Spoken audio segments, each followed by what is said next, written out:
할렐루야. 오늘 하나님 우리와 함께 하십니다. 우리가 살아가다 보면요, 답답함을 느낄 때가 있습니다. 인생에 심각한 문제가 생긴 것도 아니고요, 뭐 병에 걸려서 죽을 상황도 아니고요, 뭐 심각한 일이 터진 것도 아니에요. 다 잘 되고 있어. 오히려 모든 것이 잘 되고 있는 상황입니다. 그런데 뭔가 빠진 느낌이 들어요. 기쁘지가 않아요. 내가 잘 가고 있는 것인가? 또는 이대로 살아도 되는 건가? 이런 생각이 듭니다. 뭘 위해서 이토록 바쁜가? 나는 뭘 위해서 지금 살아가고 있는가? 잘 살고 있는 것 같아요. 그런데 이런 마음이 찾아올 때가 있어요. 아브라함에게도 이런 순간이 찾아왔습니다. 하나님이 아브라함에게 환상 중에 나타났다, 이렇게 이야기를 합니다. 하나님이 아브라함에게 찾아오신 건 뭔가 아브라함에게 지금 변화가 일어나고 있다는 이야기잖아요. 뭔가 문제가 있다는 이야기잖아요. 1절에 보면 이후에라고 이야기를 해요. 이후에는 뭐냐면 지금 아브라함의 상황을 이야기를 하는 겁니다. 이후는 언제냐면 아브라함이 조카 롯을 구해 온 다음이에요. 포로로 끌려갔던 이 조카 롯을 구해 온 다음이죠. 아브라함에게요, 이 가슴 아픈 일이 있었잖아요. 조카 롯이 쌓은 재물 때문에, 재물이 많아진 것 때문에 삼촌과 헤어졌습니다. 결별해 자기를 떠났잖아요. 근데 아픈 그 마음을 하나님께서 위로하시고 아브라함을 다시 회복시켜 주시잖아요. 말씀을 회복시켜 주시고 가나안 땅에서 축복해 주셔서 거부가 되게 하시고 가나안 땅에 영향력 있는 자리를 차지하게 만들어 주셨습니다. 그리고 자기 집에서 기른 318명과 동맹한 이 부족들을 이끌고 그 당시 가장 강대국이었던 이 메소포타미아 4개 연합군을 상대로 해서 빼앗겼던 롯과 재물을 다 찾아올 만큼, 어떻게 보면 이 아브라함은요, 이 가나안 땅에서 성공한 인생이잖아요. 별로 부족한 게 없을 때예요. 이때 아브라함에게 고민이 찾아왔다라는 거예요. 이대로 괜찮은가? 이런 고민이 찾아온 거죠. 하나님이 아브라함에게 해주신 말 속에 아브라함의 고민이 들어있어요. 1절을 같이 한번 볼까요? 1절 띄워주실래요? 같이 읽겠습니다. 시작. 이후에 여호와의 말씀이 환상 중에 아브라함에게 임하여 이르시되 아브라함아 두려워하지 말라. 나는 내 방패요 너희 지극히 큰 상급이니라.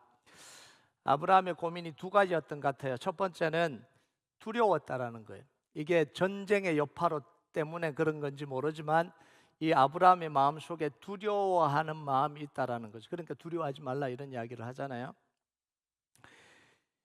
자신을 보호해 줄 수 없는 이 낯선 땅 가나안에서 혼자 살아가는 게 두려웠을지도 몰라요. 전쟁을 한번 겪고 나니까 이게 이제 확 다가오는 거죠. 고향 땅도 아니고 친척도 없고 혼자라는, 이 조카로도 떠나버렸잖아요. 이제는 영원히 이제 자기가 혼자 살아가야 된다는 이 마음이 찾아왔는지도 모르겠어요. 이때 하나님 뭐라고 이야기를 하시냐면 두려워하지 말라. 나는 내 방패다. 이렇게 이야기를 해요. 내가 내 방패가 되어주고 전쟁에서 이기게 하고 눈에 보이는 사람이 아니라 내가 너의 도움이 되어주겠다는 것, 내가 너를 보호하겠다, 이런 이야기죠. 이민자로 살아가는 우리에게요, 가끔씩 이런 두려움이 찾아올 때가 있어요. 혼자구나, 말도 안 통하고 기댈 곳도 없고 보호자도 없는 이곳에 누가 나를 지켜주나, 결국은 나 혼자구나, 이런 생각이 들 때가 있어요. 근데 하나님이 우리에게 뭐라고 이야기하시냐면 나는 너의 방패가 되어주겠다, 이렇게 이야기하시죠. 우리가 의지하고 살아야 될 분이 누구냐면 하나님이에요. 이제 두 번째 고민이 이건 것 같아요. 나는 무엇을 위해서 살아가야 되냐? 나는 가나안 땅에서 도대체 뭘 하고 살아가느냐? 내가 뭘 얻으려고 하냐? 이런 고민이 있었던 것 같아요. 왜 이렇게 이 땅에서 아둥바둥 살아가냐라는 거예요. 롯이 물질을 더 크게 얻기 위해서 자기를 버리고 소알로 갔다가 소돔 고모라로 들어가잖아요. 그러면서 전쟁이 일어나서 다 잃어버린 걸 봤습니다. 이게 아브라함에게 어떤 충격을 줬을지도 모르겠어요. 아, 저렇게 막 잡으려고 했는데 결국은 전쟁 한 번에 모든 게 다 끝나버리는구나. 이런 충격이 왔는지도 모르겠어요. 그러면 이 아브라함에게 그러면 이 가나안 땅에서 돈을 벌고 성공한다는 게 무슨 의미가 있냐라는 거예요. 나에게 지금 가나안 땅에서 성공이 무슨 의미가 있냐라는 거예요. 그걸 왜 아버지 집이 아니고 하나님 땅이 아니고 친척들이 다 있는 데가 아니라 왜 홀로 이 가나안 땅에서 그걸 해야 되냐라는 거예요. 이게 어떻게 보면 뭐 이민자들의 고민이기도 하잖아요. 성공하기도 하고 많은 걸 얻기도 하고, 근데 내가 왜 여기서 살고 있지? 이런 생각이 들 때가 있잖아요. 이 질문에 대한 대답이 하나님이 뭐냐면, 나는 너의 지극히 큰 상급이다, 이렇게 얘기해요. 하나님이 상급이라는 거예요. 하나님이 보상이라는 거예요. 하나님이 너의 삶의 이유라는 거예요. 너의 상급은 경제적인 풍요도 아니고, 이 땅에서 성공하는 것도 아니고, 권력의 정점에 오르는 것도 아니고, 가나안 땅에서 최고의 자리에 오르는 것도 아니라 하나님이 너의 상급이다, 이렇게 이야기해 주시는 거예요. 그래서 아브라함이요, 하나님께 이런 이야기를 해요. 2절과 3절을 보면요, 2절과 3절 같이 한번 볼까요? 시작. 아브라함이 이르되 주 여호와여 무엇을 내게 주시려 하나이까? 나는 자식이 없사오니 나의 상속자는 이 다메섹 사람 엘리에셀이니이다. 아브라함이 또 이르시되 주께서 내게 씨를 주지 아니하셨으니 내 집에서 길린 자가 내 상속자가 될 것이니라. 하나님이 내가 너의 상급이다 이렇게 이야기하니까, 하나님이 상급이면 나에게 뭐 주실 건데요? 이렇게 묻는 거죠. 나는 자식이 없습니다. 하나님이 자식을 주지 않으니까 엘리에셀을 내 자식 삼아서, 양자 삼아서 그냥 나는 살 겁니다, 이런 이야기잖아요. 여기에 아브라함의 본심이 들어가 있어요. 고민이 들어가 있어요. 아브라함의 고민이 어디서부터 왔냐면 아들이 없는 데서부터 온 거예요. 성공도 하고 돈도 벌고 뭔가 얻은 것 같은데 여전히 아들이 없는 이곳에서부터 심각한 고민이 아브라함에게 지금 찾아왔다라는 거예요. 하나님이 부르실 때 분명히 아들을 주신다고 했는데, 그래서 고향과 친척과 아버지 집을 떠나서 이곳까지 왔는데 아들을 안 주시면 어떡하냐라는 거예요. 아들을 안 주시면 내가 고향과 친척과 아버지 집을 떠나온 이유가 뭐냐라는 거예요. 하나님이 언약이잖아요. 이 아들은 언약이잖아요.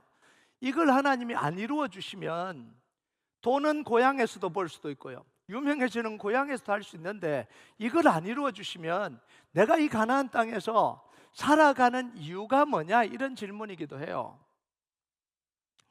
여러분, 자식에 대한 이 아브라함의 고민, 하루아침에 일어난 고민이 아니야. 하루 이틀 고민이 아니잖아요. 자식에 대한 오랫동안 고민하고 자기 스스로 내린 결론이 뭐예요? 그러면 이 엘리에셀을 양자로 삼아야 되겠다, 이렇게 해요. 엘리에셀을 법적 양자로 삼아서 후계를 만들고 그렇게 살아야 되겠다, 이런 거예요. 이걸 좀 자세히 보면요, 불신앙이라기보다 자연스러운 고민의 결과입니다. 안 되잖아요. 자기 몸도 지금 다 망가졌고 이제는 더 이상 가능성도 없고, 그럼 하나님의 언약은 이어가야 되는데, 그럼 할 수 있는 방법이 이거밖에 없는 거예요. 그러니까 현실적인 고민에서 나온 대안이라고 봐야 되는 거예요. 이거 딱 단지 막 신앙 믿음이 없고 불신앙하고 이게 아니라는 거예요. 자, 이 우리의 고민이 뭐냐면 이것과 비슷하거든요. 못 먹고 당장 죽어서 하는 고민 아니잖아요. 우리가 기도한 게 안 이루어지니까, 기도를 해오는데도 안 이루어지니까, 하나님이 약속하신 게 있는데 그게 아직 실현되지 않으니까, 지금 당장 응답이 없으니까 그게 답답하고 두렵기도 하고, 그러면 내가 지금 살아가는 이유가 뭔가, 이런 생각이 들잖아요. 내가 뭘 위해서 사는가, 이런 생각이 들잖아요. 그럼 믿음은 도대체 뭔가, 이런 고민까지 가는 거예요. 그럼 도대체 믿음은 뭐냐? 복음은 도대체 뭐냐는 거예요. 복음이면 다 된다 그러는데, 그럼 또 복음은 도대체 뭐냐는 거예요. 그럼 기도하는 게 지금 무슨 소용이 있냐라는 거죠. 내가 이렇게 간절히 기도하는 게 이게 무슨 소용이 있냐라는 거예요. 이런 고민이요, 우리에게 주기적으로 찾아옵니다. 이건 믿음이 없어서가 아니라 정상적인 과정이에요. 정상적인 반응입니다. 우리는 하나님 앞에서 어떤 길을 걸어가야 되는지 끊임없이 고민하고 끊임없이 돌아보고 끊임없이 다듬어야 됩니다. 이게 이상한 게 아니라 이 길을 걸어야 됩니다. 아브라함이 고민했던 이 고민을 우리는 계속 해야 되는 거예요. 불신앙이 생겨서가 아니라, 하나님을 안 믿어서가 아니라 실제로 이 고민을 해야 되는 거예요. 이 고민과 질문이 생기지 않으면 우리는 바른 길에서 벗어나게 되는 거예요. 이상하죠? 이 고민을 해야 길을 바르게 갈 수 있어요. 이 고민을 안 한다고 바른 길을 가는 게 아니에요. 심각하게 이 고민을 해야 우리가 가는 이 믿음의 길에서, 사명의 길에서 벗어나지 않을 수 있다는 거예요. 이 고민을 하지 않으면 생명력을 잃게 됩니다. 그래서 우리가 잘 되고 있을 때 더 고민하고 더 기도해야 되는 거예요. 여러분, 어려울 때는요, 기도 잘 하잖아요. 잘 될 때는 기도하지 않아요. 그래서 잘 되고 난 뒤에 무너집니다. 잘 되고 있을 때 이 고민을 하지 않아서 그런 거예요. 잘 되고 있을 때 이 고민을 하지 않으면 결국은 어느 방향으로 가냐면 내가 원하는 방향으로 걸어가게 됩니다. 내 욕구를 채우는 방향으로 걸어가게 됩니다. 그래서 이 고민이요, 이 고민은 불신앙이 아니라 하나님이 마음에 주시는 고민이에요. 가끔씩 신앙인들 속에 이런 고민을 해요. 왜 목사님 저한테 이런 고민이 생길까요? 다 평안한 것 같고 자녀들도 잘 됐고 제가 기도도 하고 있는데 왜 이런 고민들을 자꾸 하게 되죠? 그게 정상이에요. 그 고민을 해야 되는 거예요. 제가 요즘 고민을 많이 해요. 어떤 교회를 이루어 가야지, 어떤 말씀을 전해야 될지 고민이 많아요.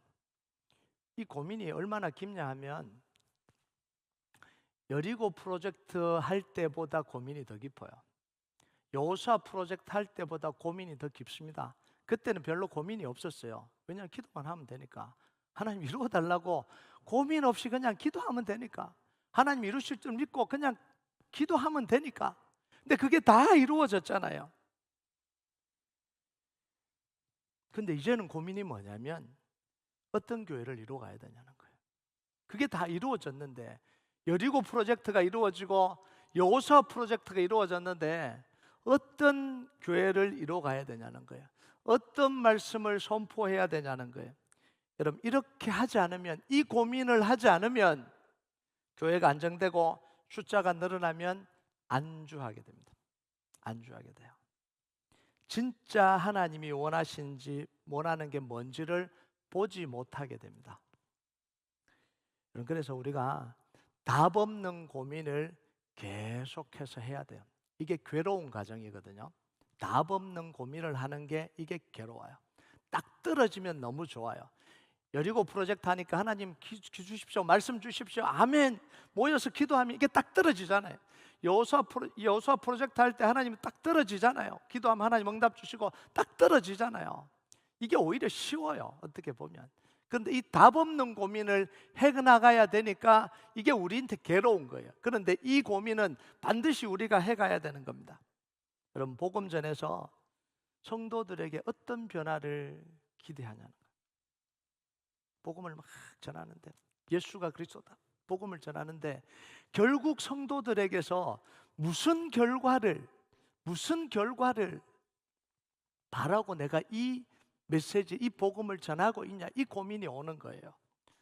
성도들의 좋은 직장의 문제가 해결되고, 경제적인 문제가 해결되고, 가정의 문제가 해결되고, 그 다음은 뭔데?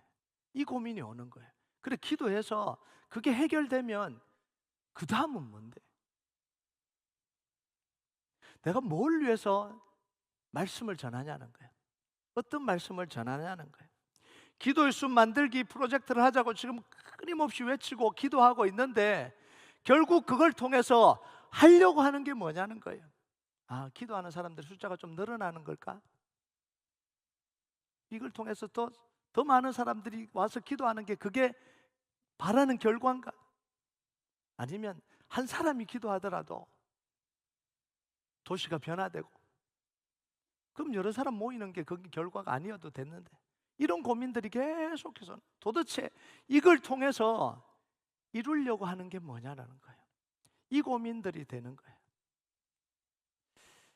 하나님이 아브라함을 찾아오신 이유가 바로 이런 고민 때문에 그런 거예요. 아브라함이 무슨 고민을 하고 있는지를 아니까 하나님이 아브라함을 찾아오신 거예요. 아브라함에게 하나님이 두 가지를 하십니다. 첫 번째는요, 하나님이 아브라함을 찾아오시잖아요. 고민을 알고 계신다라는 거잖아요. 하나님은 우리의 고민을 알고 계세요. 우리의 답답함을 알고 계십니다. 우리의 아픔을 알고 계세요.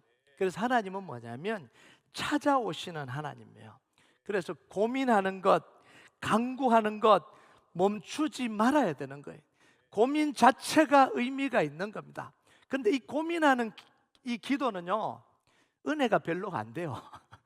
다른 기도는 막 은혜가 되는데 이 고민하는 거요, 자꾸 튕겨 나오는 것 같아요. 답이 없는 것 같아요. 그냥 쳇바퀴 도는 것 같아요. 그런데도 불구하고 그 고민을 우리가 해야 되는 거예요. 왜냐하면 그 고민을 통해서 우리에게 하나님이 찾아오시기 때문에 그래요. 두 번째는요, 엘리에셀을 아들로 삼으러 가는 아브라함에게 하나님이 하신 말씀이 있습니다. 찾아오셔서 4절과 5절을 한번 볼까요? 4절과 5절 같이 읽겠습니다. 시작. 여호와의 말씀이 그에게 임하여 이르시되 그 사람이 내 상속자가 아니라 내 몸에서 날 자가 내 상속자가 되리라 하시고 그를 이끌고 밖으로 나가 이르시되 하늘 우러러 무뼈를 셀 수 있나 보라. 또 그에게 이르시되 내 자손이 이와 같으리라. 하나님이 분명하게 말씀하십니다. 반드시 아들을 줄 거다. 아들 안 주시네요. 엘리에셀 아들 삼을게요. 그 아브라함이 뭐냐면 아니라는 거예요. 아들 주겠다라는 거예요. 그것도 너의 씨를 통해서, 너의 몸을 통해서 태어날 아들이라는 거예요. 그럼 하나님이 바로 주시면 되잖아요. 주신다고 해서 바로 주시면 되잖아요. 그런데 하나님은 당장 또 주시지는 않으세요. 시간이 지났는데도 불구하고 대신 뭘 하시냐면 밖으로 나와보라는 거예요. 밖으로 나와보면서 별을 보여주십니다. 아들 달라는데 별을 보여주세요. 그러면서 내 자손이 별과 같이 많게 될 것이다. 응답이 아니라 또 약속이에요. 이게 답답한 거잖아요. 응답을 달라고 기도했는데 하나님은 바로 응답을 주시지 않고 또 약속을 주시는 거예요. 하늘에 아무리 많은 별이 있으면 뭐하냐는 거예요. 나한테 아들 하나 없는데, 당장 아들 하나 안 주시는데 하늘에 있는 별처럼 많게 해주신다는 그 약속을 주시면 뭐하냐는 거예요. 이게 우리 신앙의 답답한 부분이에요. 이 부분이 답답하잖아요. 미래에 별처럼 많은 자손이 태어난다고 말하지 말고 지금 내 답답한 부분 하나 해결해 주면 그게 감사하잖아요. 그게 더 좋잖아요. 그런데 하나님은 그 방법을 안 하신다라는 거예요. 하나님 왜 이 방법을 안 쓰시냐? 너무 쉬운 방법인데 하늘에 수많은 별처럼 많은 자손을 주실 수 있는 하나님이 지금 당장 아들 하나 주는 건 너무 쉬운 문제잖아요. 그럼 못 주시는 게 아니라 안 주신다는 거거든요. 왜 그러냐면 6절이에요. 6절 같이 한번 볼까요? 6절 같이 읽겠습니다. 시작. 아브라함이 여호와를 믿으니 여호와께서 그를 그의 의로 여기시고, 아브라함이 하나님의 말을 믿었다는 거예요. 이게 뭔 말이냐면 하나님의 약속하신 것을 믿었다는 거예요. 그때 하나님은 아브라함을 의롭다라고 해주신 겁니다. 지금 하나님은 뭐 하신 거예요? 아브라함의 믿음을 키워가시는 거예요. 믿음을. 이 약속을 통해서 믿음을 키워가시는 거예요. 믿음 없이 지금 당장 내 문제를 해결해 주면 감사하겠는데 하나님은 그거 안 하시더라는 거예요. 약속 주시지 말고 내가 기도하는 것 일단 하나부터 해결해 주시고 그 다음 하시면 좋은데 그거 안 하시더라는 거예요. 여러분, 믿음 없이 문제 하나를 해결해 주면 감사하기는 하죠. 그런데 또 다른 문제 앞에서 하나님을 원망하게 됩니다. 그래서 이게 광야에서 이스라엘 백성들이 살았던 삶이에요. 믿음 없이, 믿음의 고백으로 반석에서 물이 나온 게 아니잖아요. 믿음의 고백으로 만나가 내려온 게 아니잖아요. 믿음의 고백으로 전쟁에서 이긴 게 아니잖아요. 그냥 불평하는 가운데 보여주신 거예요. 하나 해결해 주신 거예요. 그 다음 해결해 주신 거죠. 그러니까 문제가 생길 때마다 불평해요.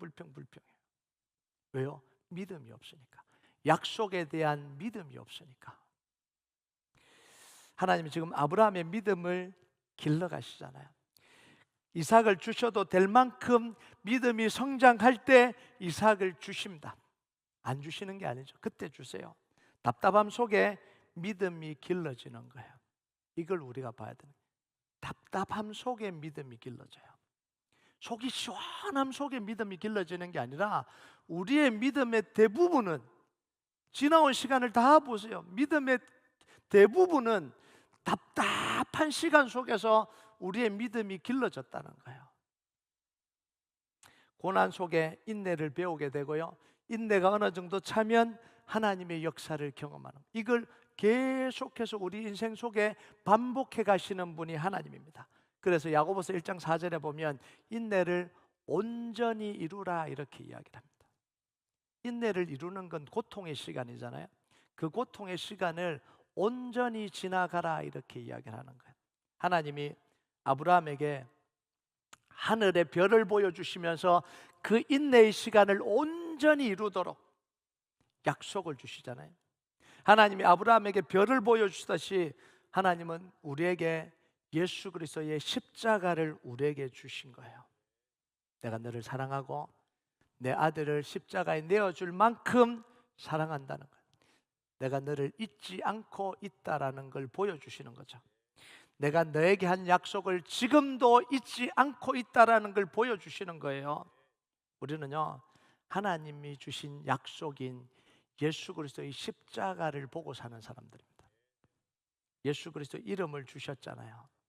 변하지 않는 이 환경, 변하지 않는 이 상황, 변하지 않는 이 사건을 두고 우리가 계속해서 예수 그리스도 이름을 부르고 대적 기도하며 하나님의 약속이 성취될 때까지 기도해가는 과정을 거치잖아요. 그게 답답한 과정이잖아요. 그 답답한 과정 속에 뭐가 바뀌냐면 내 믿음이 바뀌어진다라는 거예요. 상황이 바뀌어지면 믿음이 바뀔 시간이 없어요. 빨리 바뀌어지면, 응답이 빨리 와버리면 이 약속의 말씀을 붙들고 내 믿음이 커갈 시간이 없는 거예요. 여러분, 두 가지 중에 하나예요. 우리가 기도할 때 하나님이 상황을 바꾸시든지, 상황이 스톱돼 있고 바뀌지 않을 때는 내 믿음을 바꿔 가시는 거예요. 하나님과의 관계를 바꿔 가시는 거예요. 이때 우리가 기억해야 될 게 7절입니다. 7절 같이 한번 볼까요? 7절 같이 읽겠습니다. 시작.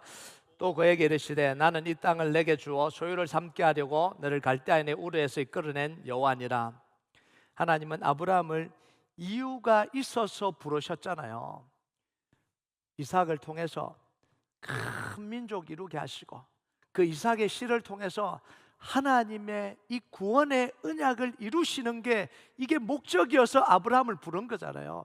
아브라함 부자 되게 해주시려고, 아브라함 잘 되게 해주시려고 부른 게 아니잖아요. 아브라함에게 이 일을 빨리 이루고 싶은 분이 누구냐면 하나님이에요.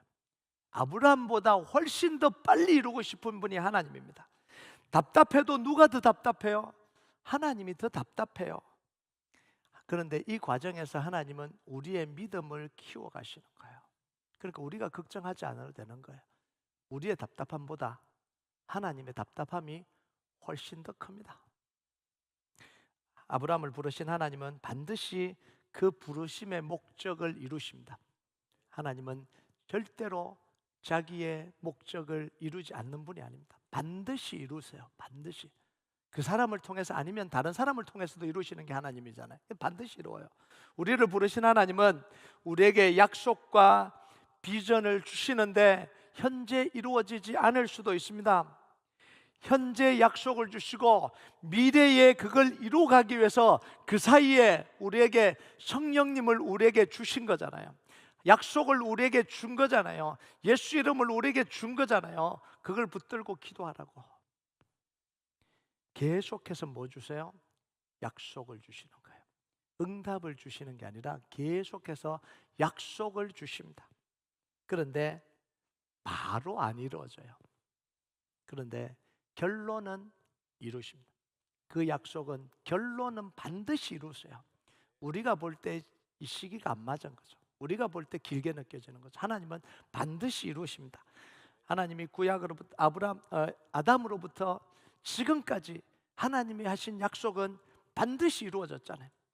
늦더라도 이루어진 거잖아요. 그걸 우리가 봐야 되는 거예요. 하나님의 목적은 반드시 이루어집니다. 그래서 복음의 목적이 뭐냐? 말씀의 목적이 뭐냐? 기도의 목적이 뭐냐? 내 손에 뭔가를 붙드는 게 아니라는 거예요. 우린 이거 하려고 그러거든요. 복음을 막 배워서 말해서 빨리 내 손에 뭔가를 붙들려고 해요. 기도를 열심히 해서 내 손에 뭔가를 쥐려고 합니다. 말씀을 막 약속을 붙들어서 내 손에 뭔가가 쥐어지기를 바랍니다. 아브라함이 이삭을 손에 쥐고 싶듯이 쥐어지기를 바랍니다. 그래서 엘리에셀을 쥐려고 그랬고요, 하갈을 통해서 이스마엘을 손에 쥐었고요, 자꾸 뭐 하냐면 이걸 쥐려고 해요. 그래서 복음을 통해서, 이 믿음을 통해서, 말씀을 통해서, 기도를 통해서 뭔가를 쥐려고 합니다. 그런데 하나님이 우리에게 복음을 통해서, 말씀을 통해서, 기도를 통해서 하시려고 하는 건 뭐냐면 계속해서 믿음의 길을 걷게 하시는 거예요. 이게 복음의 목적이에요. 이게 말씀의 목적입니다. 이게 기도의 목적이에요. 그러면 하나님이 때가 되면 그 약속을 이루시는 거예요. 여러분, 그때까지 우리는 믿음으로 걸어가는 겁니다. 여러분, 하나님은 오늘도 하나님의 약속을 붙들고요, 끊임없이 고민하세요. 계속해서 고민하세요. 하나님이 찾아오실 때까지 고민하세요. 그래야 삽니다. 그래야 우리가 믿음의 길에서 벗어나지 않을 수 있습니다. 오늘도 그 고민 속에 하나님을 만나는 역사가 있길 주님의 이름으로 축복합니다. 우리 같이 찬양하도록 하겠습니다. 이 찬양 하나님 앞에 좀 올려드립시다. 날이 저물어 갈 때, 빈들에서 걸을 때, 그때가 하나님의 때. 내 힘으로 안 될 때, 빈손으로 걸을 때, 내가 고백해 여호와의 때. 주가 일하시네, 주가 일하시네, 주께 아끼지 않는 자에게. 주가 일하시네, 주가 일하시네, 신뢰하며 걷는 자에게. 우리 주님 오늘도 일하십니다. 믿음으로 고백하겠습니다.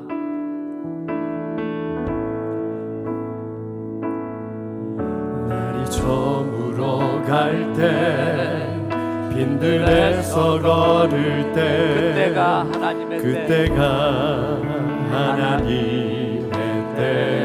내 힘으로 안 될 때, 내 힘으로 안 될 때, 빈손으로 걸을 때, 내가 고백해 여호와. 우리 다시 한번 고백합니다. 날이 저물어 갈 때, 날이 저물어 갈 때, 빈들에서 걸을 때, 그때가 하나님의 때.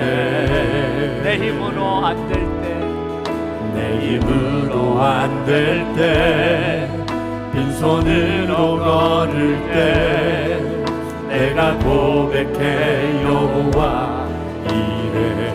주가 일하시네, 주가 일하시네, 주가 일하시네, 주가 일하시네, 주께 아끼지 않는 자에게.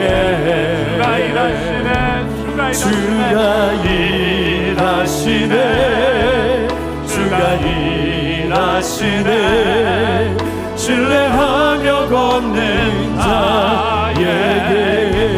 우리 모인 이곳에 주님 함께 계시네. 우리 모인 이곳에 주님 함께 계시네.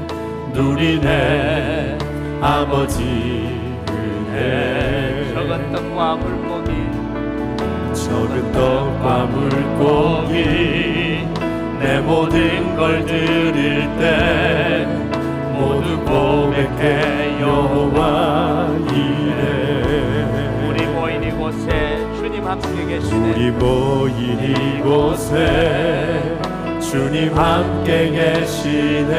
누리네 누리네 아버지 은혜, 아버지 은혜. 적은 떡과 물고기, 적은 떡과 물고기, 내 모든 걸 드릴 때 모두 고백해 여호와 이래. 주가 일하시네, 주가 일하시네 주가 일하시네 주께 아끼지 않는 자에게